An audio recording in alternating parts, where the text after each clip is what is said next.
So hello everyone, कैसे हैं आप सब लोग। आशा करता हूँ आप सब बढ़िया होंगे। मेरा नाम है दिपांश पाल और आप देख रहे हैं हमारा प्यारा सा यूट्यूब चैनल जिसका नाम है डीपी भैया। तो आज के लेक्चर नंबर 18 में आप सभी का स्वागत है दोस्तों। तो आज हम क्या पढ़ेंगे, जेनेटिक डिसऑर्डर। और जी हाँ दोस्तों, मुबारक है अगर आप अभी तक यहाँ पे टिके हुए हैं तो आपको सबसे पहले कॉन्ग्रेचुलेशन, क्योंकि अब हम चैप्टर के बिल्कुल लास्ट पार्ट में पहुंच चुके हैं जिसका नाम है जेनेटिक डिसऑर्डर। और ये मेरे ख्याल से 3-4 लेक्चर में चलेगा, क्योंकि जेनेटिक डिसऑर्डर के दो पार्ट्स होते हैं। पहला होता है क्रोमोसोमल डिसऑर्डर और दूसरा होता है मेंडेलियन डिसऑर्डर। मेंडेलियन डिसऑर्डर लंबा चलता है, फिर उसके बाद पेडिग्री भी तो देखना होता है ना। तो पेडिग्री का क्वेश्चन आते हैं, डिसऑर्डर आए या ना आए, पर पेडिग्री के सवाल जरूर ही आते हैं, चाहे वो आपका बोर्ड हो चाहे वो आपका नीट हो।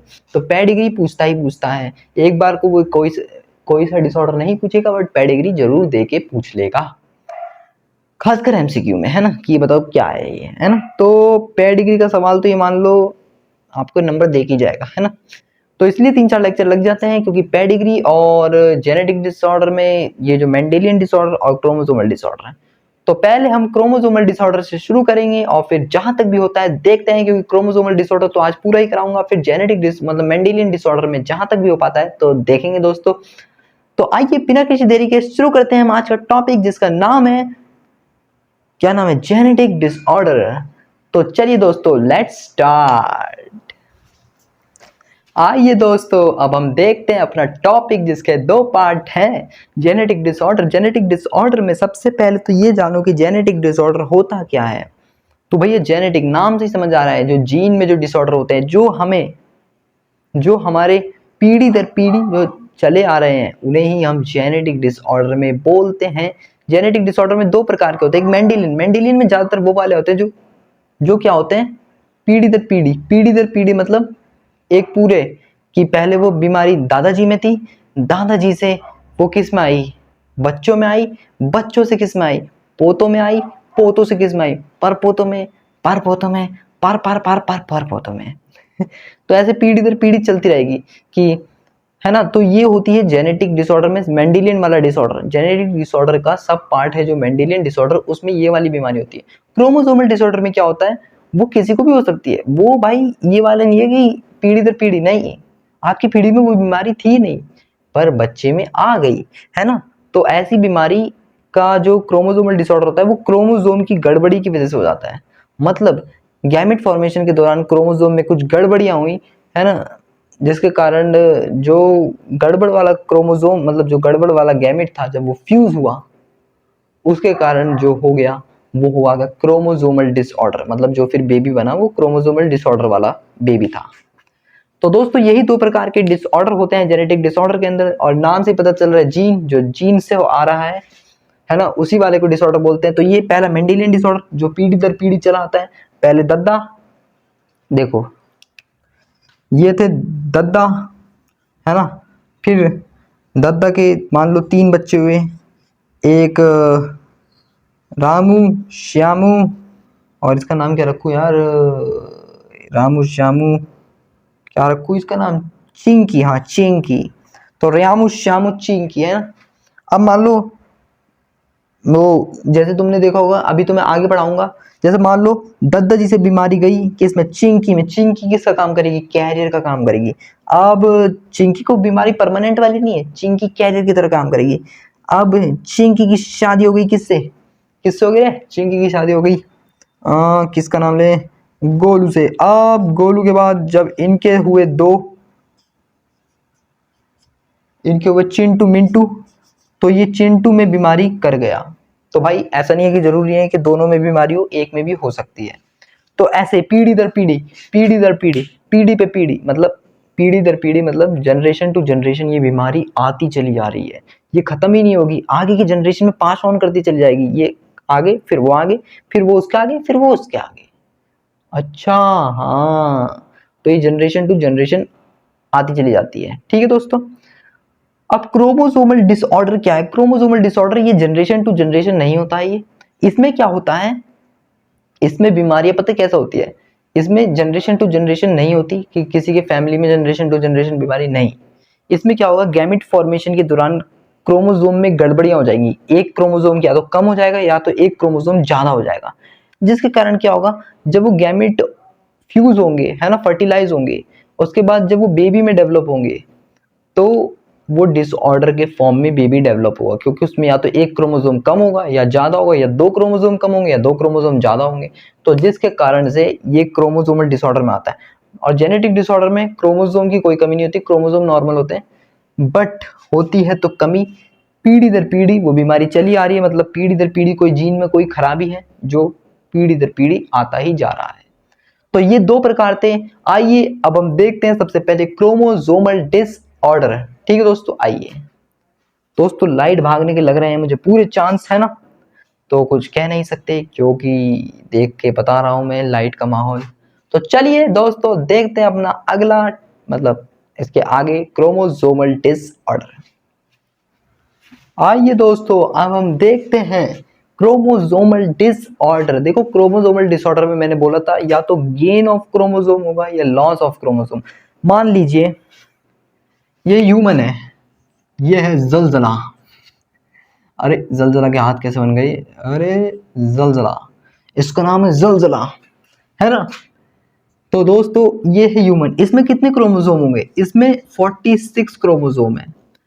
तो जो इसका बेबी होगा, यानी इसका जो नेक्स्ट जनरेशन होगी, उसमें भी कितने क्रोमोसोम होने चाहिए, 46। पर किसी कारण कुछ खराबी होने की वजह से या कुछ दिक्कत होने की वजह से मतलब लॉस हो गया या तो गेन हो गया, या तो एक क्रोमोसोम घट गया अगली जनरेशन में, या तो एक घट गया या तो एक बढ़ गया। तो लॉस या गेन ऑफ क्रोमोसोम, या तो 44 या 45 लॉस हो गया, मतलब 44 45 मतलब या तो एक घट गया या तो दो घट गया, या फिर एक बढ़ गया या तो दो बढ़ गए। तो भाई ये कितने घटे या कितने बढ़े, तो पहले loss of gain of chromosome में या तो 44 45 लॉस या 47 48 गेन। ठीक है दोस्तों, ठीक है दोस्तों। तो अब हम देखते हैं इसी के आगे के पॉइंट कि भैया एन्यूप्लॉइडी क्या होता है, इसी के पार्ट है एन्यूप्लॉइडी क्या होता है ना, और ट्राइजोमी, नल्लीजोमी एंड टेट्राजोमी, ये सब क्या होता है, मोनोजोमी क्या होता है, आइए देखते हैं ये सब होता क्या है। आ जाइए दोस्तों, आ जाइए। देखिए दोस्तों अब हम टॉपिक देखते हैं, सब टॉपिक मतलब क्रोमोसोमल डिसऑर्डर का ही एक पार्ट है जिसको बोलते हैं एन्यूप्लॉइडी। एन्यूप्लॉइडी में क्या होता है, तो पहले हम इसको पढ़ते हैं फिर समझाऊंगा। Chromosome fail to separate during gamete formation, मतलब यहाँ पे क्रोमोसोम की स्पेलिंग में बता देता हूँ किसी को अगर क्लियर विजिबल नहीं है तो, CHROMOSOME, क्रोमोसोम फेल हो जाता है सेपरेट करने में ड्यूरिंग गैमेट फॉर्मेशन के दौरान। अब समझो, जो क्रोमोसोम होते हैं ना, क्रोमोसोम, मान लीजिए ये एक ह्यूमन बॉडी है ना, इसमें क्या है 46 क्रोमोसोम यानी 23 पेयर, है ना। तो जब गैमेट फॉर्मेशन होता है तो ये क्या होते हैं, डिप्लॉयड होते हैं, ये क्या होते हैं, डिप्लॉयड होते हैं। तो जब गैमेट फॉर्मेशन होता है तो गैमेट में क्या आता है, हैप्लॉयड, यानी इसका आधा, मतलब 46 क्रोमोसोम है तो 23 गैमेट फॉर्मेशन में जाएंगे, मतलब गैमेट में कितने जाएंगे, 23 जाएंगे, है ना। गैमेट में कितने जाएंगे, 23 क्रोमोसोम जाएंगे। मान लीजिए हमारी पूरी बॉडी हर एक सेल में 46 क्रोमोसोम है, तो गैमेट फॉर्मेशन के लिए 23 ही जाएंगे, 23, क्योंकि गैमेट क्या होता है, हैप्लॉइड होता है, और जो हमारी सेल होती है नॉर्मल सेल, वो क्या होती है, डिप्लॉयड होती है, डिप्लॉयड होती है, क्या होती है, डिप्लॉयड होती है ना। तो जब गैमेट फॉर्मेशन के लिए कितने जाएंगे, गैमेट फॉर्मेशन में क्या होता है, हैप्लॉइड होती है, हैप्लॉइड सेल होती है, तो उसमें क्रोमोसोम नंबर कितने हो जाएंगे, आधे यानी 23 क्रोमोसोम जाएंगे, है ना, क्योंकि 23 पेयर होता है ना, हमारी नॉर्मल सेल में 23 पेयर होता है, मतलब जोड़े। एक ही डिप्लॉयड का मतलब ही क्या होता है, मतलब same copy of chromosome, same copy of chromosome, chromosome की सेम कॉपी, है ना। जैसे मान लीजिए, देखो मैं एग्जांपल दिखाता हूँ दोस्तों। सेम कॉपी का मतलब, भाई मेरे पास यही एग्जांपल है। अब मान लीजिए ये क्रोमोसोम नंबर 1 है तो ये भी इसकी कॉपी है, तो ऐसे 1 2 फिर ऐसे 3 4 5 6 7 8 9 10 11 12 13 14 15 16 17 18 19 20 21 22 23, तो 23 क्रोमोसोम ऐसे होंगे। देखो 23 क्रोमोसोम, एक मिनट, 23 क्रोमोसोम ऐसे होंगे और 23 इनकी जैसी कॉपियां होंगी, मतलब 23 क्रोमोसोम ऐसे होंगे और 23 इनकी जैसी कॉपी होगी, 23 क्रोमोसोम ऐसे होंगे और 23 इनकी जैसी कॉपी होगी, है ना। तो ये 23 क्रोमोसोम है, 23 और इनकी जैसी कॉपी होंगी, एक मिनट पहन लो, तो 23 क्रोमोसोम है, तो 23 क्या है, क्रोमोसोम और 23 इनकी जैसी कॉपी, तो टोटल कितने हो जाते हैं 46 क्रोमोसोम हो जाते हैं ह्यूमन सेल में, है ना। तो जो गैमेट फॉर्मेशन के दौरान क्या होता है ना, दोनों में से जब दोनों की सेम कॉपी है ना भैया, डिप्लॉयड है, क्योंकि एक तो क्रोमोसोम 23 है ही और बाकी उनकी 23 कॉपी है, तो 46 हो गए, है ना।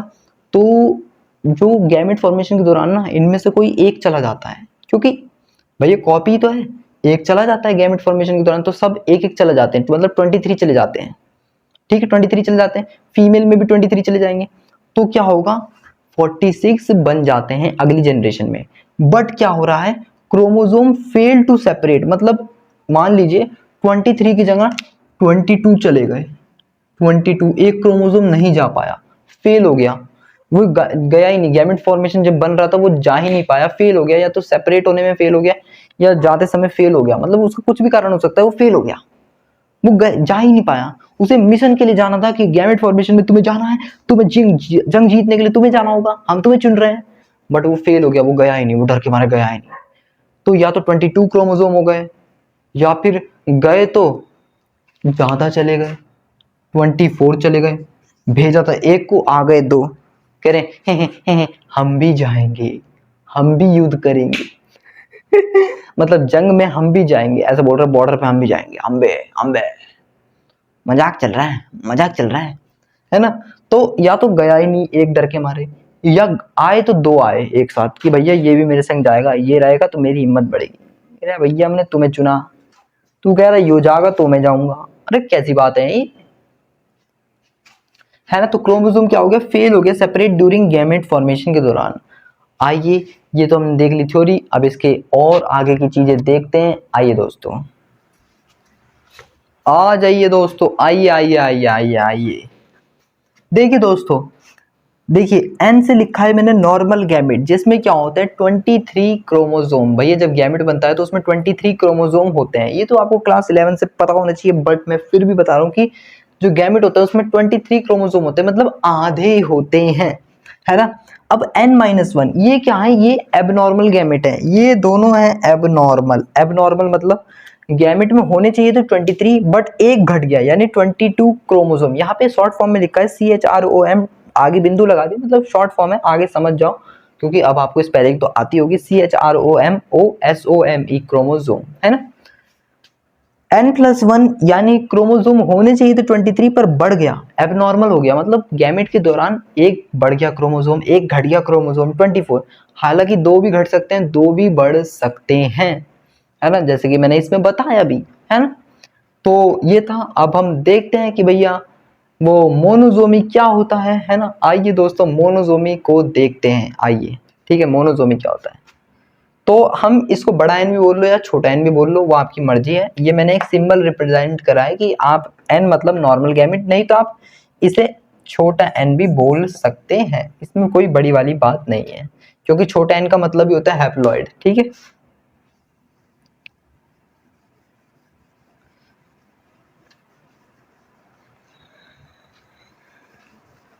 आइए, आपका हमको इंतजार था, जी हाँ दोस्तों, क्या चाहते हो। देखता ना देखता ना देखता ना देखता ना देखता ना देखता ना।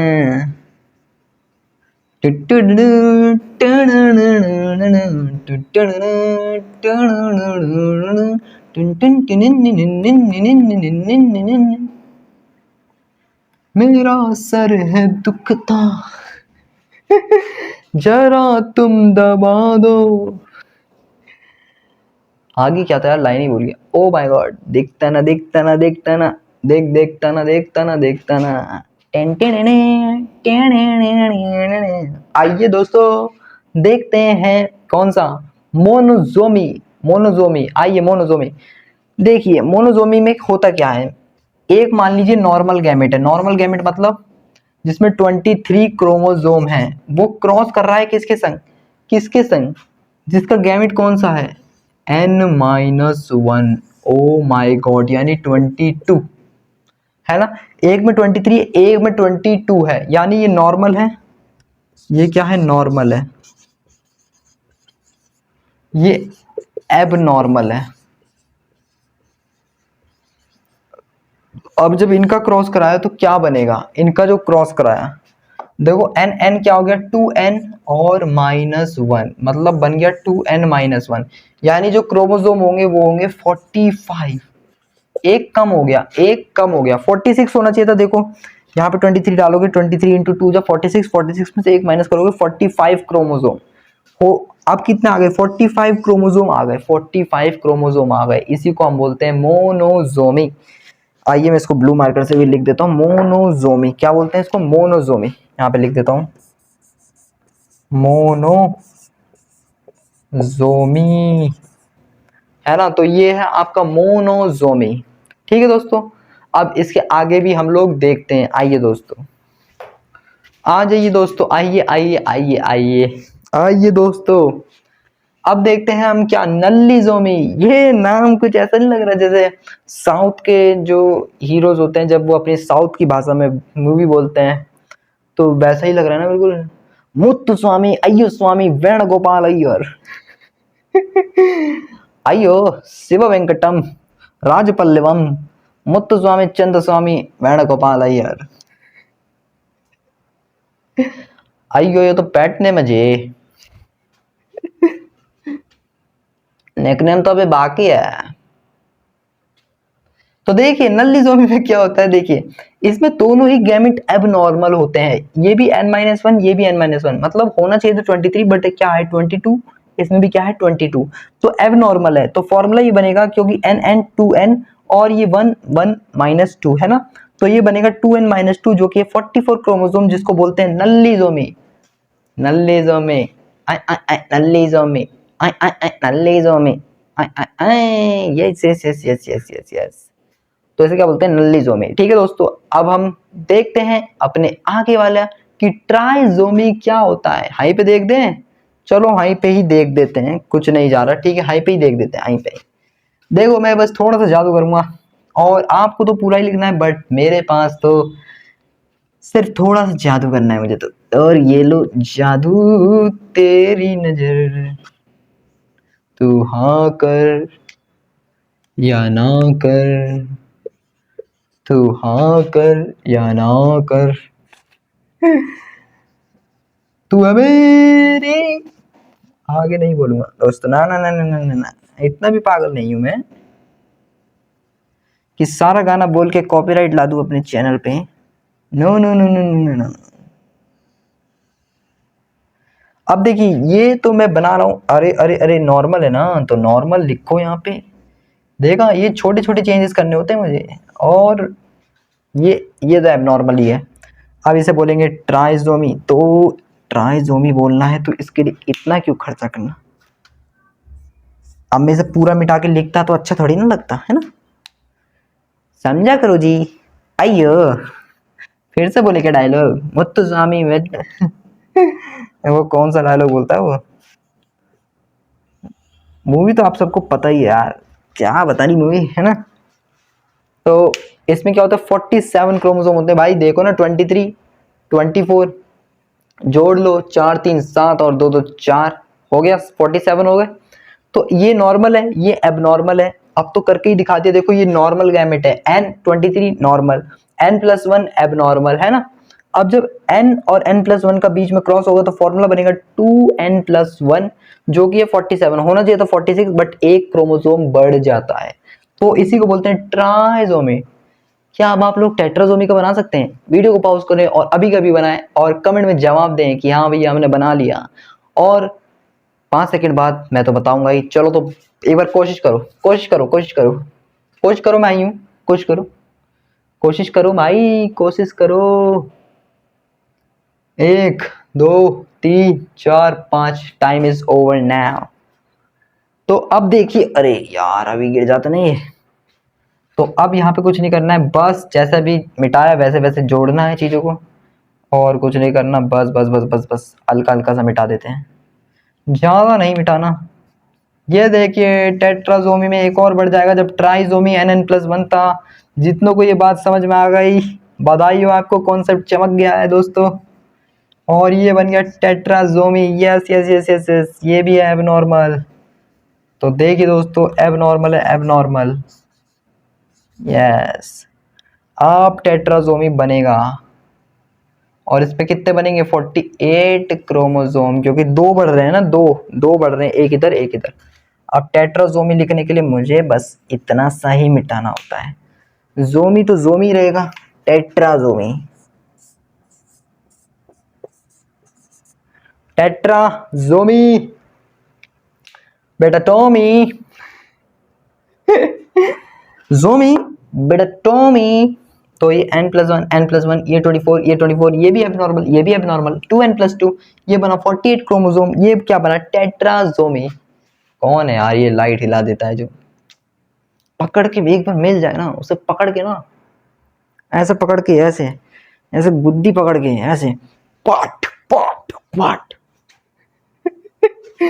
दोस्तों ऐसे ही अपना गुस्सा उतार लेना चाहिए मन के अंदर ही, क्योंकि लोग ऐसे ऐसे करते रहेंगे तार में। ओके दोस्तों, तो ये होता है टेट्राजोमी, 48 क्रोमोसोम, 48 क्रोमोसोम होते हैं, 48 क्रोमोसोम, ठीक है दोस्तों, 48 क्रोमोसोम। तो यहीं पे हमारा एन्यूप्लॉइडी खत्म होता है। अब हम देखते हैं टॉपिक है जिसका नाम है पॉलीप्लॉइडी, क्रोमोसोमल डिसऑर्डर का ही पार्ट है पॉलीप्लॉइडी। क्या होता है देखिए दोस्तों, आइए आइए दोस्तों, यूप्लॉइडी, यूप्लॉइडी में क्या होता है, तो इसे हम बोलते हैं पॉलीप्लॉइडी। पॉलीप्लॉइडी में क्या होता है, increase in set of chromosome, मतलब क्या होता है, इसमें जो क्रोमोसोम नंबर जो होते हैं ना वो सेट मतलब एक साथ इंक्रीज होते हैं बहुत सारे सेट में। मान लीजिए कि तीन तीन का सेट का जो क्रोमोसोम है वो एक साथ इंक्रीज होगा, एक बार में 3, फिर अगली बार में और 3, यानी 3 फिर 6 फिर 9, ऐसे 3 फिर 3 6 3 9, ऐसे 3 का सेट इंक्रीज होगा, 3 3 6 3 9 3 चौक 12, ऐसे ऐसे ऐसे इंक्रीज होगा। तो इसे हम बोलते हैं increase in set of chromosome, मतलब एक सेट में इंक्रीज हो रहे हैं।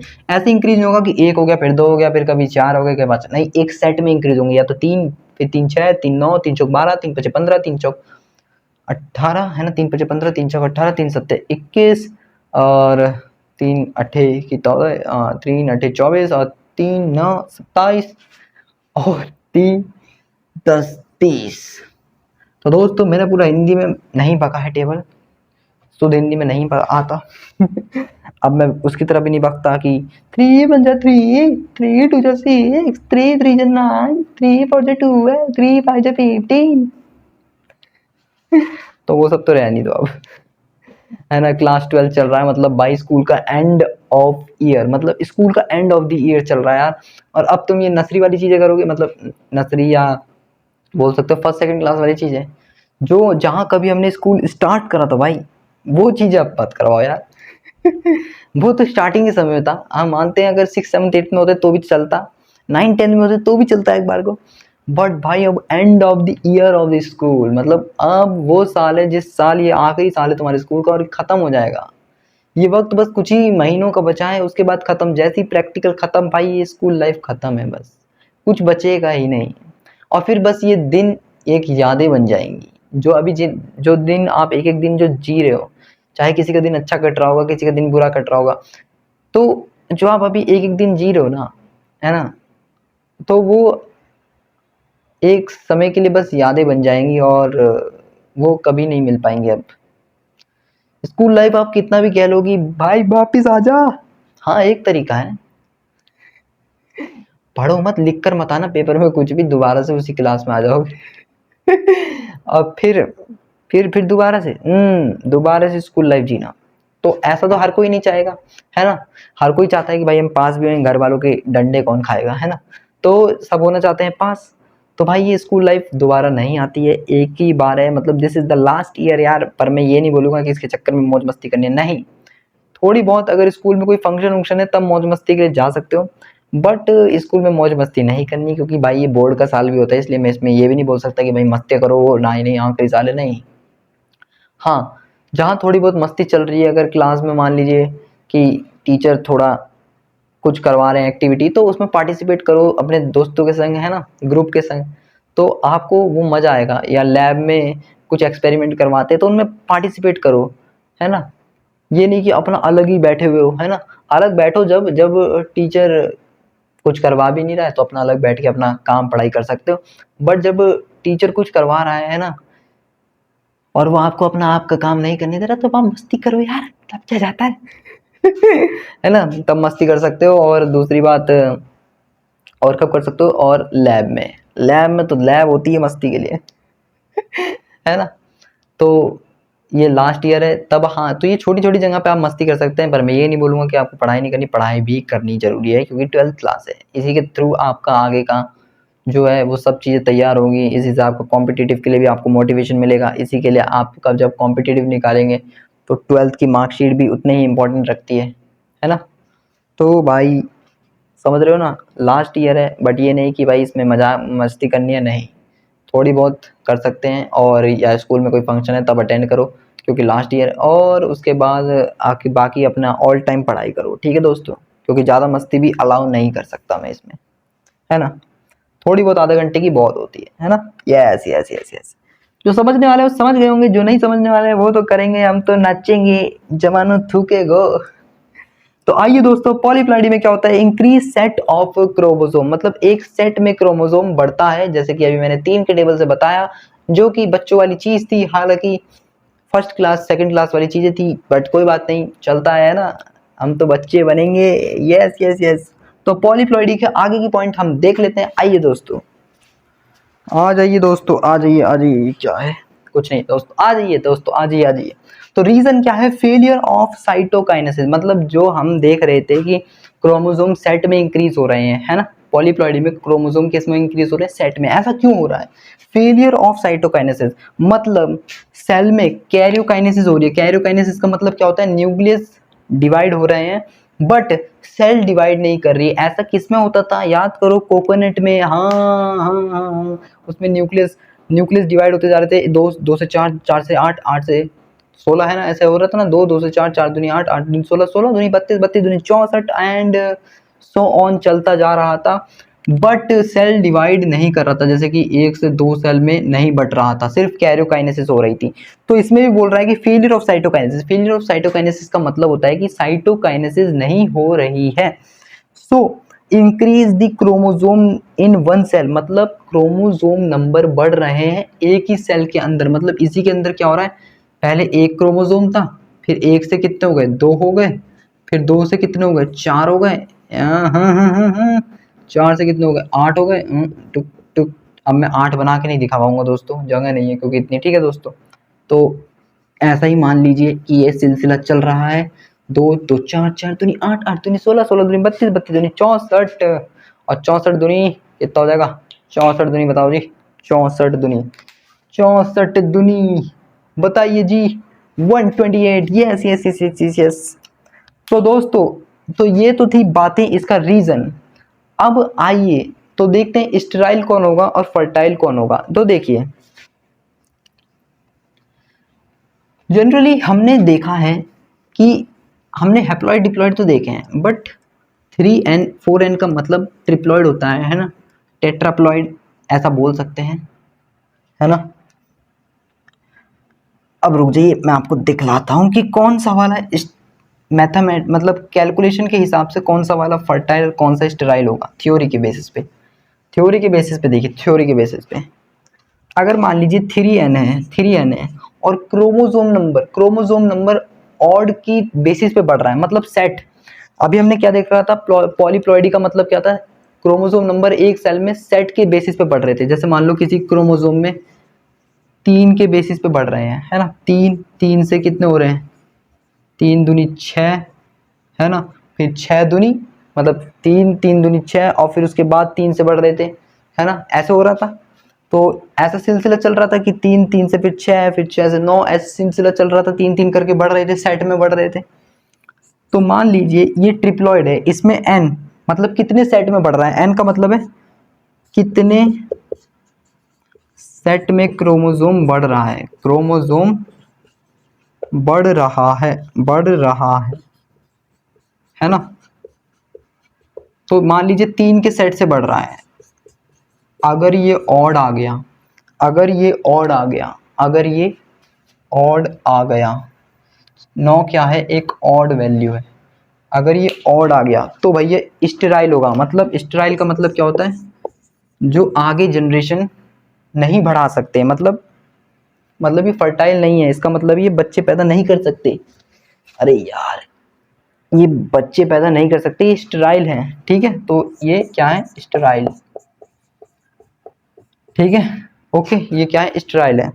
अगर यही क्रोमोजोम पहले तो मैं इसकी फोटो लूंगा दोस्तों, यही क्रोमोजोम दो से बढ़ता तो यहाँ पे इवन नंबर आता 6, जिसका नाम होता फर्टाइल। पहले मैं इसकी फोटो खींच लेता हूँ, जिसने नोट नहीं करा वो नोट कर ले, जिसने नोट नहीं करा वो नोट कर ले दोस्तों, नोट कर ले, नोट कर ले, जिसने भी नोट नहीं करा है, नोट नहीं करा है जिसने भी, ठीक है। अब ये तो खींची जाएगी अपना आप। अब मान लीजिए यहाँ पे नहीं, अब मान लीजिए यहां से समझ गया, ये एन का मतलब है कितने सेट से क्रोमोसोम बढ़ रहे हैं। अब मान लीजिए 2 के सेट से बढ़ रहे हैं, 2 के सेट से बढ़ रहे हैं कि 2, फिर उसके बाद 4, फिर उसके बाद कितना 6, फिर उसके बाद 8, ऐसे 2 उसके उससे बढ़ रहे हैं। तो इधर आता 6, और ये क्या कहलाता, फर्टाइल, जो आगे जनरेशन को बढ़ा सकते हैं, ठीक है। तो यहाँ पे देख लीजिएगा दोस्तों, क्या होंगे, फर्टाइल, ठीक है दोस्तों, ठीक है। और हैप्लॉइडी में क्या होता है, जो भैया हैप्लॉइड होते हैं उसका मतलब होता है हैप्लॉइडी, ठीक है। तो अभी हम हैप्लॉइडी को भी देखते हैं, आइए बढ़ते हैं हैप्लॉइडी की तरफ। तो आइए दोस्तों, हाँ जी दोस्तों, आइए अब यहीं पे हम हैप्लॉइड भी समझ लेते हैं, हैप्लॉइड भी समझ लेते हैं। छोटा सा टॉपिक है, आज हम इतना ही रखेंगे क्योंकि वीडियो की लेंथ हो गई है ज़्यादा लंबी, है ना। तो हैप्लॉइडी क्या होता है, आइए देखते हैं हैप्लॉइडी क्या होता है। हैप्लॉइडी, तो टॉपिक डालता हूँ पहले तो, हैप्लॉइडी, हैप्लॉइडी, हैप्लॉइडी। तो हैप्लॉइडी पे क्या होता है, मान लीजिए 2n is equal to 10 chromosome, मतलब डिप्लॉइड क्रोमोसोम में, डिप्लॉइड क्या होता है, डिप्लॉइड 2n होता है, 2n मतलब बराबर है 10 क्रोमोसोम के। मतलब जो डिप्लॉइड सेल है उसमें कितने क्रोमोसोम है, 10 क्रोमोसोम है। मतलब जो डिप्लॉइड सेल है उसमें कितने क्रोमोसोम है, 10 क्रोमोसोम है। मैं 10 बना के नहीं दिखा सकता, बट डिप्लॉइड जो सेल है उसमें 10 क्रोमोसोम है, डिप्लॉइड सेल में 10 क्रोमोसोम है, 10 क्रोमोसोम। तो डिप्लॉइड क्या होती है, 2n होती है, मतलब 2n is equal to 10 chromosome, 10 chromosome. तो लिखा, तो हैप्लॉइड में कितने होंगे, मतलब जो गैमेट बनेगा, जो गैमेट बनेगा उसमें कितने क्रोमोसोम होंगे। भैया इसका आधा होगा, क्योंकि n हो रहा है ना, ये इसका आधा हो रहा है, तो ये भी इसका आधा होगा, यानी 5। तो यानी कितना हो जाएगा, 5 हो जाएगा भैया, 5। तो यही होता है हैप्लॉइड, इसका कोई थ्योरी पॉइंट नहीं है ना। तो इसका यही कॉन्सेप्ट था, यही होता है हैप्लॉइडी। तो आज के लिए इतना ही रखते हैं, फिर मिलते हैं कल किसी और लेक्चर में। और बस ये 4-5 लेक्चर में अब खत्म हो जाएगा, बस ज़्यादा नहीं बचा है ना। जहाँ पेडिग्री आया वहाँ इसका लास्ट चला जाएगा सिस्टम, ठीक है, ओके। तो आज के लिए इतना ही रखते हैं। जिस किसी ने वीडियो को लाइक नहीं करा, लाइक करें, चैनल को सब्सक्राइब नहीं करा, सब्सक्राइब करें, बेल नोटिफिकेशन बटन दबा लें ताकि अगले लेक्चर की नोटिफिकेशन आप तक जरूर पहुँच जाए, है ना। और तब तक के लिए जिस किसी ने टेलीग्राम चैनल और व्हाट्सएप चैनल ज्वाइन नहीं करा है, ज्वाइन कर ले भाई, सारे PDF नोट्स पहुँच चुके हैं, ठीक है, और जाके आप देख सकते हैं। तो तब तक के लिए अपना ध्यान रखें, take care, bye bye, thank you so much.